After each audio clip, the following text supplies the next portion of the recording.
好，我是绿小绿小民谣技师。这一集我们来谈谈猴痘阴谋论。还没看过上集关于猴痘的朋友呢，请赶快点击这个影片。这个影片谈论了猴痘不寻常的地方，还有和男同志的关系等等，对于了解这一集阴谋论有帮助。猴痘刚刚开始爆发的时候，我就有看到人转发这一篇文章，说猴痘是 COVID-19 疫苗的副作用。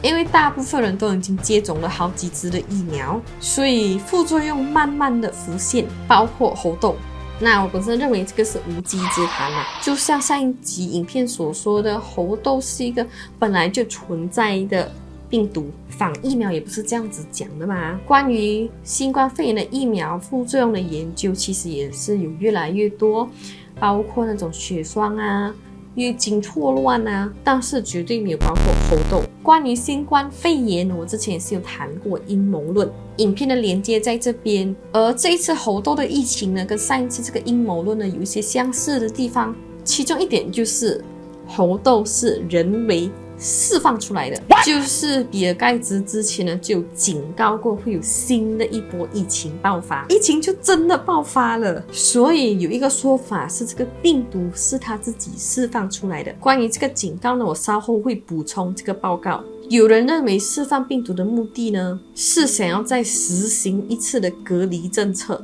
集中控制人群，要有那种掌握权力的感觉。假如说真的有人要通过疫情控制人群来达到这个目的，那么在 COVID-19 的时期，他已经达到他想要的东西了。我认为大家从上一波的疫情当中呢，都已经失去了很多，失去了自由、旅行的权利，经济衰退，而且如今如果猴痘还要再进行隔离的话，由于它的感染期比较长，需要隔离3个星期，我们还能够再承担这么久不工作的经济危机吗？而且之前中国也有实行强烈的隔离措施，也传出了很多不幸的悲剧，比如说没有食物吃啊，孕妇受困得不到治疗等等。这个阴谋论来说，除了可以享受控制人的感觉，我想不到有什么其他的好处。如果有人知道的话，欢迎底下留言告诉我，开我的眼界。那么刚刚提到的比尔盖茨的警告，其实这个警告是一份报告来的，是由 Nuclear Threat Initiative NTI 这个组织发出来的报告。这个组织致力于减少对人类的核威胁和生化威胁。在这份2021年11月的报告中，这个组织总结了如果未来有什么生化危机，目前的系统有什么安全漏洞，还有各国政府可以做出什么方法来提高这个生物安全。这个报告就预言了5月会有一个新一波疫情的爆发，而且他们预言的疫情呢就是猴痘。这就是我们所称的预言，也是构成这一个阴谋论的其中一个部分。讲完了这个权力论呢，下一个阴谋论也是跟这个阴谋论差不多，就是要通过疫情来发一个灾难财。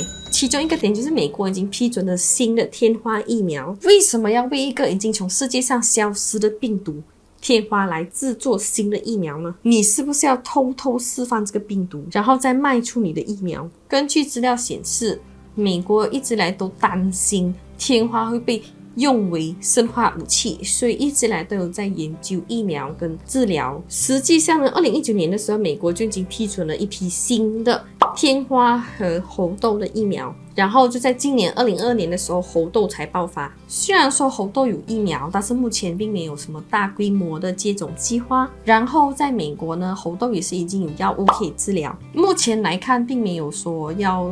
紧急的投入很大一笔的资金去研发新的疫苗跟新的药物，然后大赚一笔。或许之后的走势会有所改变，我们也说不定。下一个阴谋论就是生化武器。新冠肺炎是一个生化武器，疫苗是一个生化武器，猴痘也是一个生化武器。可能这个世界上真的有人反同反刀，要把这个猴痘的病毒改造成只感染男同志来消灭他们。那么如果是男双性恋的话怎么办？他们会被感染吗？为什么男同志被感染的比例比较高？我在上一集也有提出几个看点，影片的最后也会针对男同志感染的比例偏高做出一个补充。目前猴痘的死亡率是在3到6%，这个死亡率比天花小。如果真的要以猴痘来当做生化武器来减少人数的话，我觉得还需要付出更多的努力。而且在已知猴痘本来就有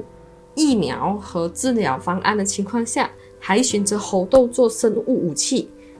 我就觉得有点怪怪的。在上一集来不及提到的就是 WHO 把猴痘列为紧急公共卫生事件呢，也是担心有一个污名化的情况。他们想要避免，你是同性恋，所以你活该得这个猴痘，我不想要帮你。他们想要避免这种情况的出现，因为同志群体呢，在很多地方还是属于少数跟弱势的群体。WHO 担心他们会被歧视、被排挤，然后得不到应有的治疗。OK， 事实上的确大部分的感染者几乎是100%